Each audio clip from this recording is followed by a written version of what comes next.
ધોરાજીમાં પીવાના પાણીની સમસ્યા અંગે ધોરાજી શહેર કોંગ્રેસના પ્રમુખે ભાજપ અને ધોરાજી નગરપાલિકાના વહીવટદાર અધિકારી પર ગંભીર આક્ષેપો લગાવ્યા છે। તેઓ જણાવ્યું હતું કે પાલિકામાં છેલ્લા 1.5 વર્ષથી વહીવટદારનું શાસન છે।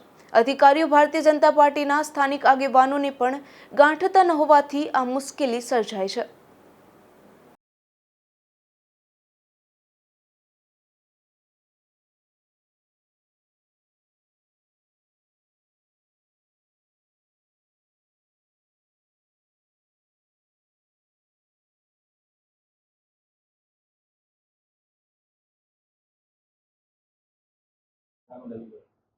મારું નામ દિનેશભાઈ ઓરા, શહેર કોંગ્રેસ પ્રમુખ ધોરાજી।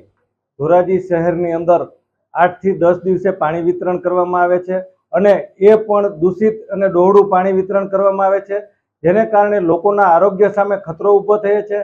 માત્ર ભારતીય જનતા પાર્ટીના પાપે અને વહીવટદારના વાકે ધોરાજીની શહેરની પ્રજા આ પીડા ભોગવી રહી છે।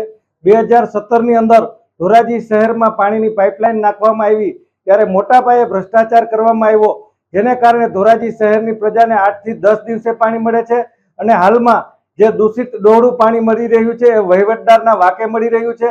છેલ્લા 1.5 વર્ષથી ધોરાજી નગરપાલિકાની અંદર વહીવટદારનું શાસન છે, પરંતુ વહીવટદાર દ્વારા કોઈ દરકાર લેવામાં આવતી નથી, જેને કારણે લોકોને પીડા ભોગવવી પડે છે।